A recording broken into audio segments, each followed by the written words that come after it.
निरूपक ग्रंथों के बारे में पढ़ रहे हैं। तो तोष निधि का ग्रंथ है सुधा निधि। मतीराम का रसराज बहुत महत्वपूर्ण है। मतीराम का रसराज न जाने कितनी बार परीक्षाओं में पूछा जाता है कि रसराज या ललित ललाम किसकी रचना है, तो मतीराम की रचना है। इसे बहुत अच्छे से याद करिएगा। आगे रस निरूपक कवियों में है देव, जिनकी रचना है भाव विलास, भवानी विलास, रस विलास, और बहुत महत्वपूर्ण है देव की रचना भाव विलास, भवानी विलास तथा रस विलास। भिखारी दास की रस सारांश और श्रृंगार निर्णय बहुत महत्वपूर्ण है। रसलीन की रस प्रबोध भी बहुत महत्वपूर्ण है। पद्माकर, जगत विनोद, बेनी प्रवीण, नवरस तरंग, प्रताप शाही, व्यंग्यार्थ कौमुदी, ये सब बहुत महत्वपूर्ण रचनाएं हैं। आगे है सुखदेव मिश्र की रस रत्नाकर, रसार्णव, श्रृंगार लता। मंडन की है रस रत्नावली, ग्वाल की रस तरंग, ये सब बहुत महत्वपूर्ण रचनाएं हैं मंडन की, ग्वाल की। ठीक है, तो इसे आप अच्छे से देखिएगा। आगे देखेंगे श्रीपति का रस सागर, याकूब खां की रस भूषण, ये भी बहुत महत्वपूर्ण है, रस भूषण याकूब खां। आगे है रघुनाथ की काव्य कलाधर, उदयनाथ कविंद्र की रस चंद्रोदय, शंभुनाथ की रस कल्लोल और रस तरंगिनी, समनेश की रसिक विलास, शिवनाथ की रस सृष्टि, उजियारे या दौलत राम की रस चंद्रिका या जुगल प्रकाश, राम सिंह की रस निवास, सेवा सदन की रस दर्पण, बेनी बंदीजन की रस विलास, कर्ण कवि की रस कल्लोल, नवीन की रस तरंग, चंद्रशेखर की रसिक विनोद, सोमनाथ की श्रृंगार विलास, कृष्ण भट्ट देव ऋषि की श्रृंगार रस माधुरी, यशवंत सिंह की श्रृंगार शिरोमणि और लाल कवि की विष्णु विलास। इसमें यशवंत सिंह की श्रृंगार शिरोमणि महत्वपूर्ण है, इसे ध्यान रखिएगा। तो इस प्रकार हमने रस निरूपक ग्रंथों को देखा। अब हम देखेंगे हिंदी के कुछ प्रमुख रीतिबद्ध कवि और उनकी प्रमुख रचनाओं को। इन रचनाकार और उनकी रचनाओं को बहुत ध्यान से देखिएगा, क्योंकि बहुत सारी बहुत महत्वपूर्ण है, मैं बताती भी चलूंगी आपको। जैसे चिंतामणि की रस विलास, छंद विचार पिंगल, श्रृंगार मंजरी, कवि कुल कल्पतरु, कृष्ण चरित, काव्य विवेक, काव्य प्रकाश, कवित्व विचार, रामायण, ये सब बहुत महत्वपूर्ण है। जिसमें श्रृंगार मंजरी और कवि कुल कल्पतरु तो न जाने कितनी बार परीक्षाओं में पूछा गया है, इसे बहुत अच्छे से याद कीजिएगा। आगे है कुलपति मिश्र की रस रहस्य, बहुत महत्वपूर्ण है। संग्राम सार, युक्ति तरंगिनी, नखशिख, द्रोण पर्व, ये सब कुलपति मिश्र की रचनाएं हैं। आगे कुमारमणि की रचना है, जैसे रसिक रंजन, रसिक रसाल। फिर देव की रचनाएं हैं भाव विलास, भवानी विलास, काव्य रसायन, ये सब बहुत महत्वपूर्ण है। भाव विलास, भवानी विलास, काव्य रसायन। आगे देव की रचनाओं में है जाति विलास, देव माया प्रपंच, रस विलास, राम रत्नाकर, सुख सागर तरंग। इसमें जाति विलास, देव माया प्रपंच और सुख सागर तरंग बहुत महत्वपूर्ण है, इसे अच्छे से देखिएगा। अगला है सोमनाथ। सोमनाथ की रचना रस पीयूष निधि बहुत महत्वपूर्ण है। इसके अतिरिक्त श्रृंगार विलास, कृष्ण लीलावती, पंचाध्यायी, सुजान विलास, माधव विनोद, ये सभी सोमनाथ की रचनाएं हैं। अगला है भिखारी दास। इनकी रस सारांश, काव्य निर्णय, श्रृंगार निर्णय, छंदार्णव पिंगल, शब्द नामकोश, विष्णु पुराण भाषा, शतरंज शतिका, ये सभी रचनाएं हैं। जिसमें काव्य निर्णय, श्रृंगार निर्णय, ये सब बहुत महत्वपूर्ण है। ये कई बार परीक्षाओं में पूछा भी गया है, इसे बहुत अच्छे से देखिएगा। आगे रसिक गोविंद को देखेंगे, जिनकी रचना है रसिक गोविंदानंद घन, पिंगल, रसिक गोविंद, युगल, रस माधुरी, समय प्रबंध, लक्ष्मण चंद्रिका, अष्टदेश भाषा, ये सभी रसिक गोविंद की रचना है। आगे हम प्रताप शाही की रचनाओं को देखेंगे, जो परीक्षा की दृष्टि से बहुत महत्वपूर्ण है। जैसे व्यंग्यार्थ कौमुदी बहुत महत्वपूर्ण है परीक्षा की दृष्टि से।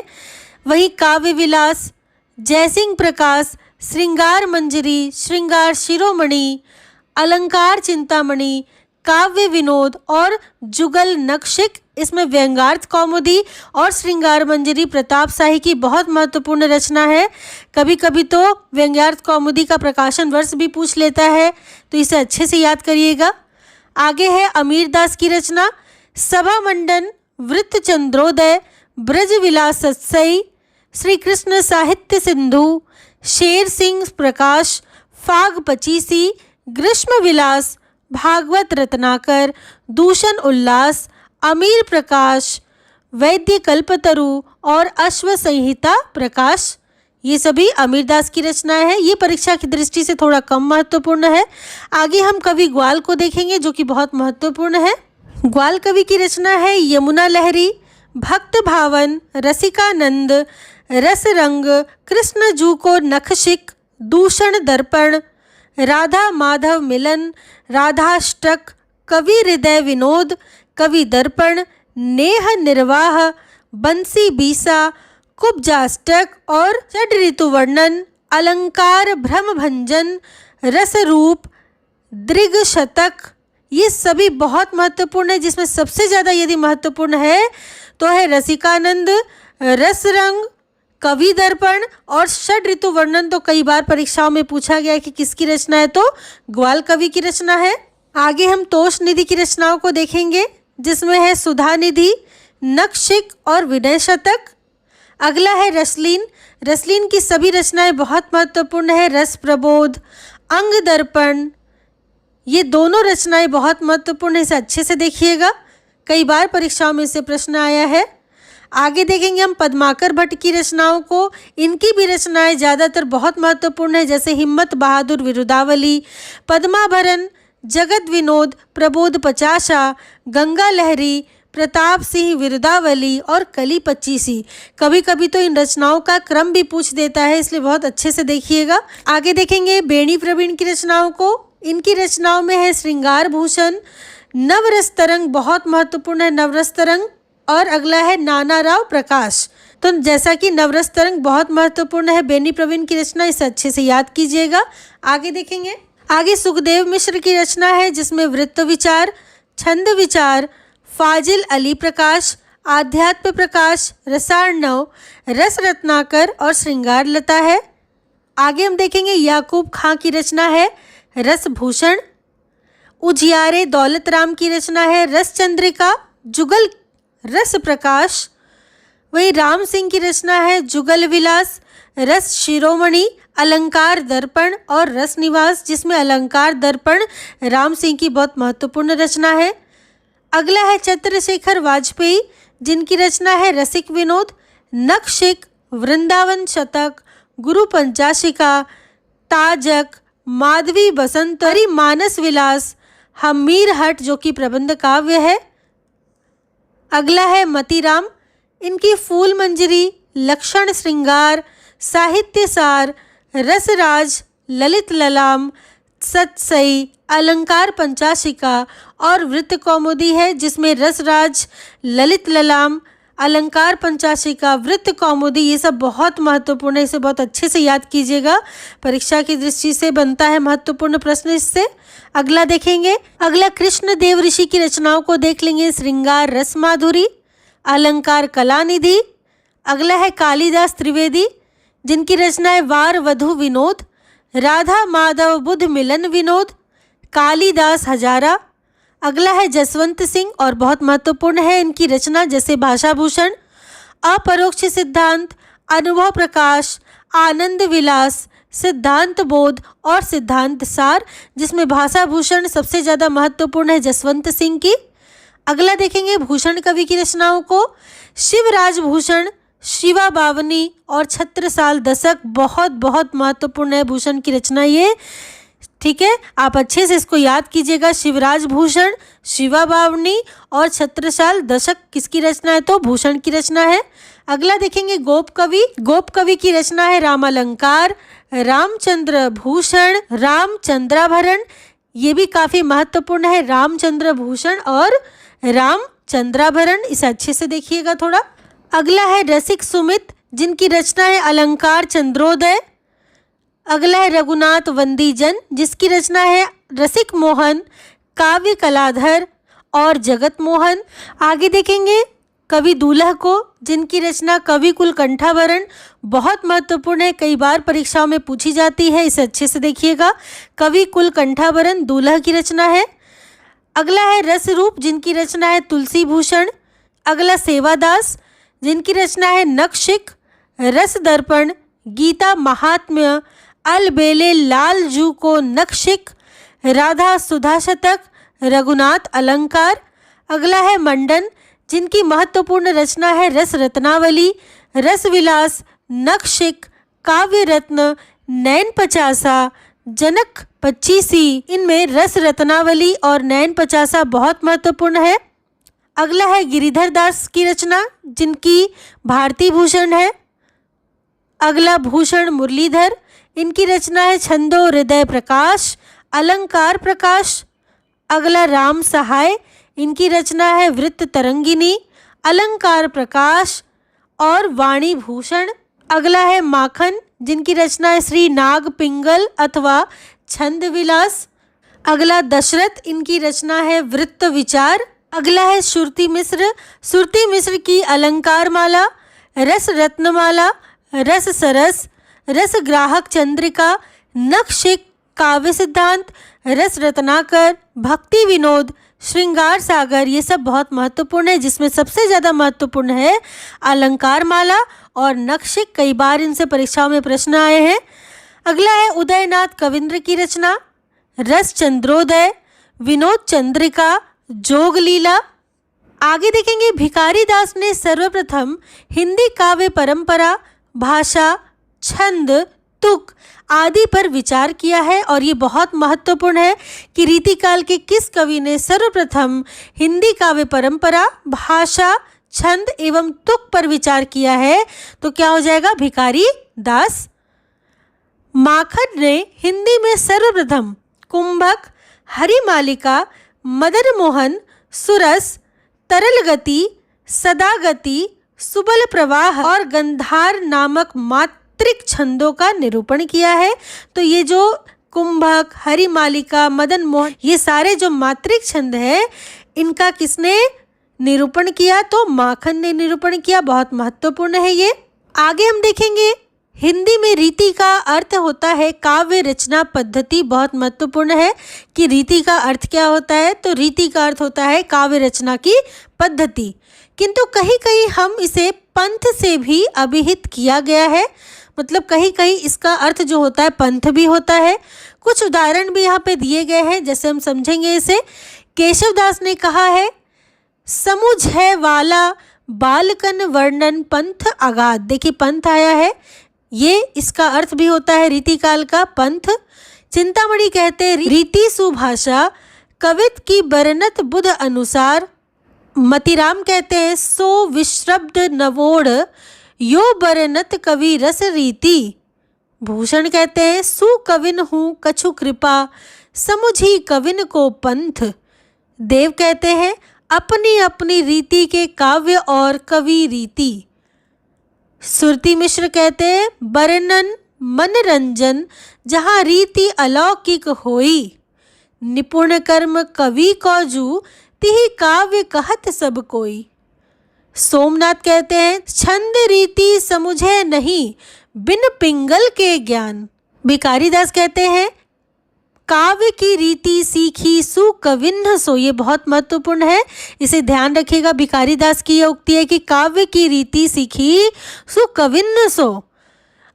अगला वे कहते हैं भिखारी दास की अरु कछु मुक्तक रीति लखी कहत एक उल्लास। अगला कहते हैं बंदऊ सुकविन के चरण अरु सुकविन के ग्रंथ जाते कछु हो हूँ लहियो कविताई को पंथ। ये तीनों बातें कौन कहते हैं? तो भिखारी दास जी लिखते हैं। दूल्हा लिखते हैं कि थोड़े क्रम क्रम ते कहीं अलंकार की रीति। पद्माकर कहते हैं ताही को रीति कहत है रस ग्रंथन की रीति। वेणी प्रवीण जी कहते हैं या रस अरु नव तरंग में नव रस रीत ही देखी अति प्रसन्न भय ललन जी कि नहीं प्रीति विसेखी। वही प्रताप शाही जी कहते हैं कबित रीति कछु कहत हुए व्यंग्य अर्थ चित लाए। इस प्रकार आप देख सकते हैं कि रीति का अर्थ विभिन्न कवियों ने अपने अपने ढंग से दिया है। आगे हम देखेंगे डॉक्टर बच्चन सिंह ने लिखा है कि रीतिकालीन कवि कविता के सौदागर थे, यानी कविता के सौदागर रीतिकालीन कवियों को किसने कहा है? तो बच्चन सिंह ने कहा है। देव ने सुकवि को कविता का सौदागर कहा है और देव ने सुकवि को कविता का सौदागर कह दिया है। रीति काव्य को यौवन की रमणीयता का काव्य भी कहा जाता है। क्या कहा जाता है? कि रीति काव्य जो है वो यौवन की रमणीयता का काव्य भी है। वही नलिन विलोचन शर्मा ने रीतिकालीन काव्य की आलोचना पद्धति को भारतीय मनीषा का ह्रासकालीन वर्गीकरण प्रेम कहा है। इसको ध्यान दीजिएगा कि नलिन विलोचन शर्मा जी ने क्या कहा है कि ये जो रीतिकालीन काव्य है इसकी आलोचना पद्धति जो है वो भारतीय मनीषा का ह्रासकालीन वर्गीकरण प्रेम है। इस प्रकार हमने आज की वीडियो में संपूर्ण रीतिबद्ध कवियों को पढ़कर समाप्त किया है। तब तक के लिए चैनल के साथ बने रहिए। वीडियो को 2 से 3 बार देखिए। इसे स्वयं तो देखिए ही साथ और लोगों को भी शेयर कीजिए ताकि ज़्यादा से ज़्यादा लोग इस क्लास देखकर शुक्ल ने, जबकि डॉक्टर नगेंद्र ने ध्वनिवादी स्वीकार किया है, अर्थात बिहारी को देखिए रामचंद्र शुक्ल जी रसवादी मान रहे हैं, वहीं दूसरी ओर नगेंद्र बिहारी को क्या मानते हैं कि वो ध्वनिवादी कवि हैं। श्री राधाचरण गोस्वामी ने बिहारी को पीयूष वर्षी मेघ की उपमा दी है। पीयूष वर्षी मेघ बिहारी को कहा है किसने? तो राधाचरण गोस्वामी ने। ये दोनों बहुत महत्वपूर्ण है, अच्छे से देखिएगा। आगे हम देखेंगे बिहारी लाल का संक्षिप्त जीवन परिचय। बिहारी का जन्म 1595 ईस्वी को हुआ था, बहुत महत्वपूर्ण है ये।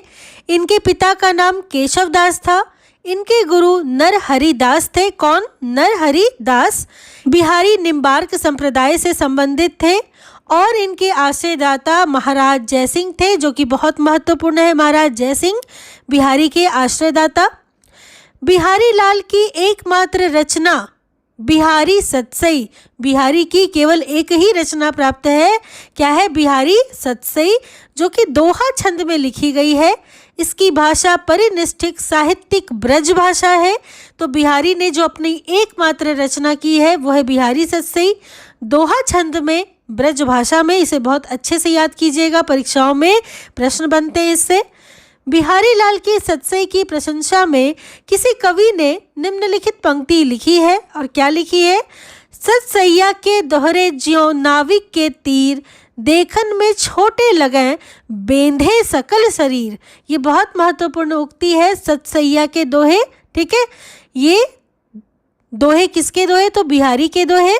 दरअसल बिहारी सतसई में लगभग 700 दोहों का संग्रह है। आगे जाके हम इसके बारे में विस्तार से भी पढ़ेंगे। तो इसी के बारे में लिखा है कि सतसैया के दोहरे, यानी कि लगभग 700 दोहों की बात की गई है। ठीक है, आगे देखेंगे डॉक्टर जॉर्ज ग्रियर्सन के अनुसार यूरोप में बिहारी सतसई के समकक्ष कोई रचना नहीं है। देखिए ग्रियर्सन ने कितनी बड़ी बात कही है कि पूरे यूरोप में बिहारी सतसई के समकक्ष कोई रचना नहीं है। ग्रियर्सन का महत्वपूर्ण कथन है बिहारी सतसई के बारे में। बिहारी सतसई पर हिंदी में 50 से अधिक टीका प्राप्त है। मतलब बिहारी सतसई के इतने सारे टीका लिखे जा चुके हैं, 50 से भी अधिक। बिहारी लाल के पुत्र कृष्णलाल कवि ने बिहारी सतसई की टीका सर्वप्रथम सवैया छंद में ब्रज भाषा में लिखी थी। बिहारी सतसई के अन्य टीकाकार निम्नलिखित है। यहाँ पे कुछ टीकाकार को पढ़ेंगे जो बहुत महत्वपूर्ण है। बिहारी सतसई की टीका लिखी है इन लोगों ने। इनमें देखेंगे कृष्णलाल कवि, इन्होंने कृष्णलाल की टीका नाम से बिहारी सतसई की टीका लिखी है, जिसकी विशेषता है कि इसमें प्रत्येक दोहे का सवैया में विवेचन किया गया है।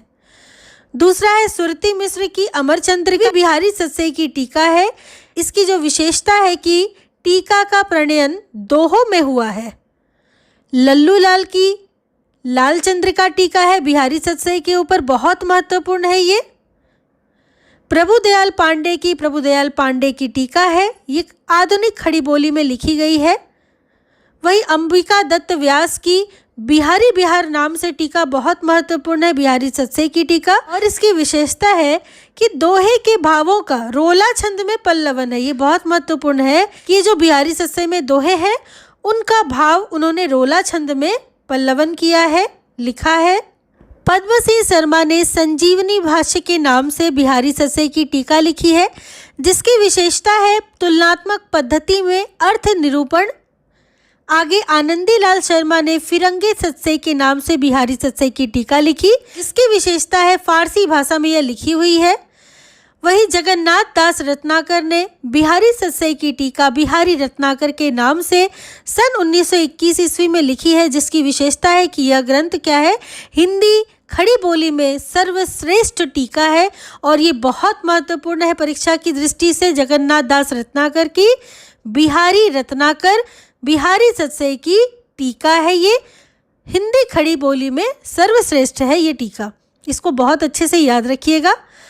बिहारी सस्सई का अन्य भाषा में किया गया अनुवाद भी मिलता है, जिसे देखेंगे। अनुवादक है पंडित परमानंद जी। अनुदित नाम जो है वो है श्रृंगार सप्तशती। भाषा है संस्कृत, अर्थात संस्कृत भाषा में बिहारी सस्सई की टीका पंडित परमानंद जी ने श्रृंगार सप्तशती के नाम से की है।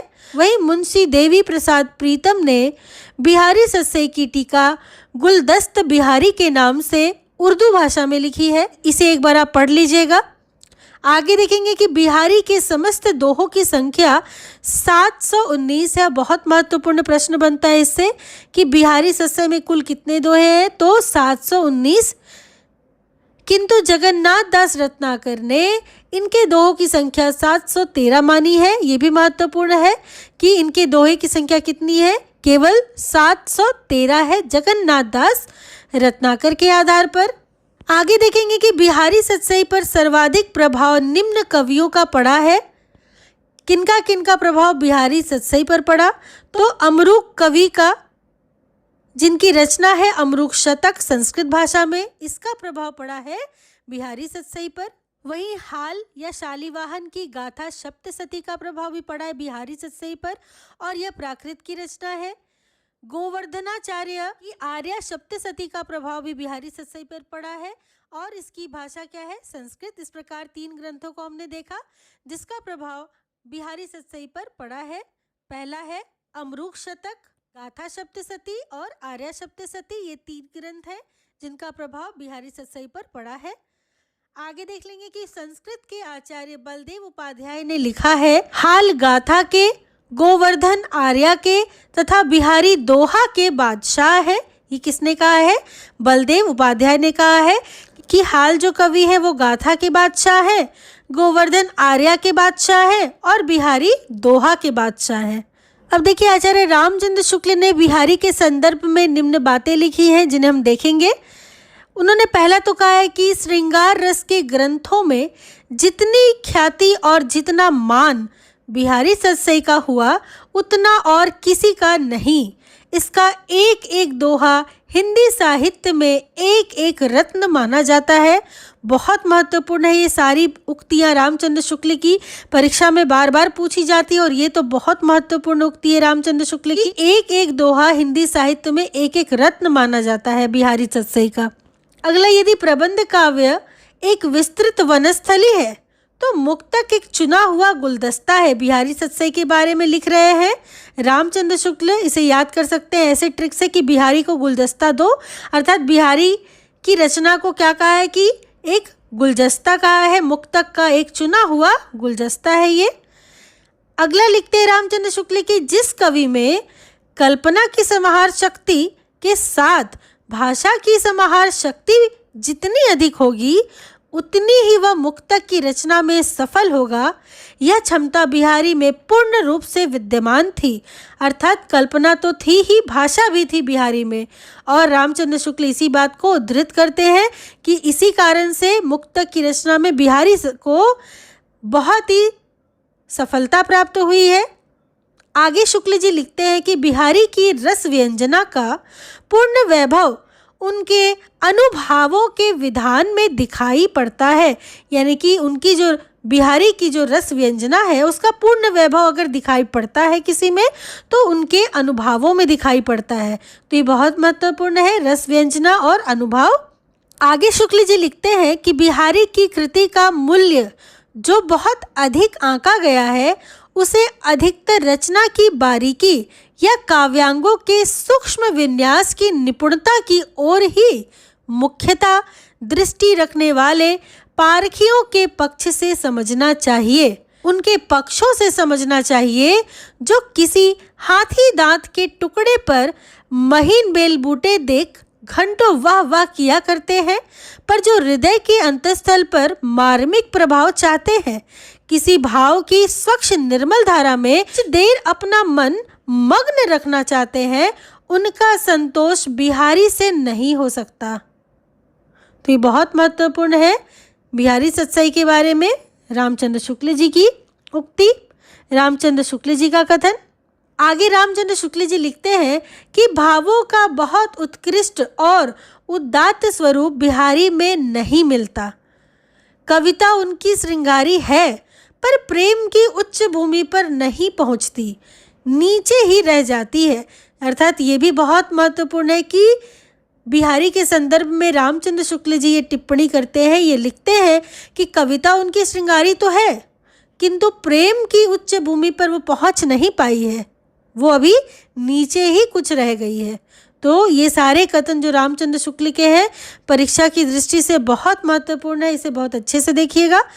आगे वृंद को देखेंगे हम। वृंद का पूरा नाम वृंदावन था। इनका जन्म मेडवे में हुआ तथा इनके पिता का नाम श्री रूप था। वृंद के आश्रयदाता औरंगजेब तथा किशनगढ़ के महाराज राज सिंह थे। ये प्रश्न महत्वपूर्ण बनता है कि वृंद के आश्रयदाता कौन थे, तो औरंगजेब थे तथा राज सिंह थे। ठीक है, वृंद की प्रमुख रचनाओं को देखेंगे काल क्रम के अनुसार। क्या है? सबसे पहले है 12 मासा। 12 महीनों का वर्णन है, इसमें बहुत महत्वपूर्ण रचना है। 12 महीनों का वर्णन है 12 मासा में, वृंद कवि की रचना है। अगला है भाव पंचाशिका, जिसमें श्रृंगार के विभिन्न भावों का वर्णन है। नयन पचीसी, नेत्रों के द्वारा प्रकट विभिन्न भावों का वर्णन है। पवन पचीसी, षड ऋतु का 56 छंद में वर्णन है। श्रृंगार शिक्षा, आभूषण एवं श्रृंगार के साथ नायिकाओं का वर्णन किया गया है। वहीं यमक शतक जो बहुत महत्वपूर्ण है परीक्षा की दृष्टि से, इसमें 715 छंदों में यमक अलंकार का वर्णन किया गया है। तो आप देख सकते हैं कि हमारी जो परंपरा है वो कितनी ज़्यादा समृद्ध रही है रचनाकारों की हिंदी साहित्य की। आगे देखेंगे, आगे हिंदी के अन्य प्रमुख रीतिकालीन कवियों की रचनाएं देख लेंगे कुछ जो महत्वपूर्ण है। जैसे रसनिधि, इनका नाम पृथ्वी सिंह भी था। इनकी रचनाएं हैं रतन हजारा, विष्णु पद कीर्तन, कवित्त, 12 मासा, रसनिधि सागर और हिंडोला।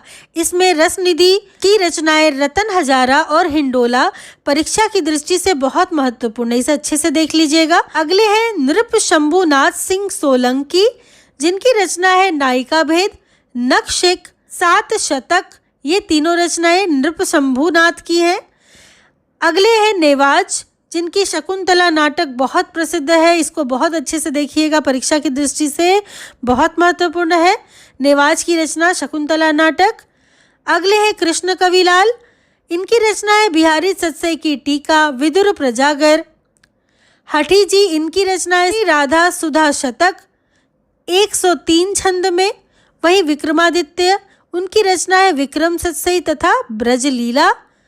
राम सहाय भगत, इनकी रचना है राम सत्साई, वाणी भूषण, वृत्त तरंगिनी तथा ककहरा। आगे बेणी वाजपेयी है, जिनकी रचना फुटकर छंद है। इसके बाद पजनेस, पजनेस ने पजनेस प्रकाश, नखशिक, मधुर प्रिया, ये महत्वपूर्ण रचनाएं हैं पजनेस कवि की। नखशिक और मधुर प्रिया नेट की परीक्षा में पूछी भी गई थी ये। राम सहाय भगत का ककहरा जायसी की अखरावट की शैली में रचित है। ये भी बहुत महत्वपूर्ण है कि राम सहाय भगत का ककहरा क्या है, तो जायसी की अखरावट की शैली में रचित रचना है। तो ये बहुत ध्यान से देखिएगा राम सहाय की रचना। तो इस प्रकार हमने गोविंद पांडे जी की वस्तुनिष्ठ हिंदी पुस्तक से रीति सिद्ध कवियों को पूरा पढ़ लिया है। ज़्यादा से ज़्यादा इसे